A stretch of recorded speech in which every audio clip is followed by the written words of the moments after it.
આત્મહત્યા અને સાથે હત્યાનો પ્રયાસનો બનાવ બન્યો હતો, જેનો ગુનો દાખલ કરવામાં આવ્યો હતો.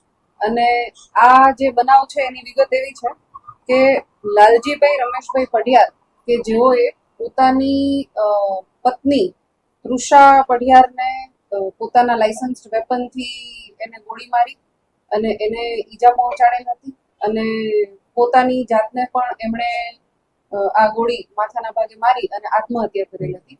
આ જે તૃષાબેન છે એમનું આજે વહેલી સવારે 4 વાગ્યા આસપાસ એમનું પણ સારવાર દરમિયાન મૃત્યુ થયેલ છે, જેથી આજે 109 મુજબનો ગુનો દાખલ કરવામાં આવ્યો હતો હત્યાના પ્રયાસનો, અટેમ્પ્ટ ટુ મર્ડરનો.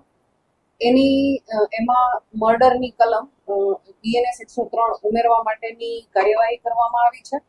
અને અત્યાર સુધીમાં જે તપાસ છે એમાં FSL દ્વારા પંચનામું કરવામાં આવ્યું છે સ્થળનું.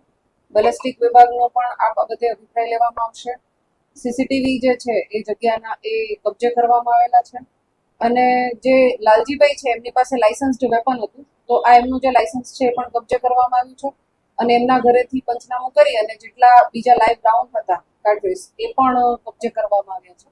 અને સાથે સાથે જે સ્થળ ઉપરથી અમને ખાલી કેસ મળ્યા હતા એ પણ કબજે કરવામાં. જે તૃષાબેન છે એમના બ્રધરે જ આ ફરિયાદ આપી હતી અને એ ફરિયાદ મુજબ તૃષાબેનને કોઈ એક વ્યક્તિ સાથે સંબંધ હોય અને એનાથી નારાજ થઈ અને લાલજીભાઈ છે એમણે તૃષાબેનને ગોળી મારેલી હોય એ પ્રકારની ફરિયાદ દાખલ કરી. એમને આ ગુનાની તપાસના કામે સમન્સ આપી અને તપાસના કામે બોલાવવામાં આવે. તૃષા જે હસબન્ડ વાઈફ છે એની વચ્ચે છેલ્લા 1.5 મહિનાથી આ બાબતે રકઝક ચાલુ હતી અને તૃષાબેન છે એ છેલ્લા 1.5 મહિનાથી એમના હસબન્ડથી અલગ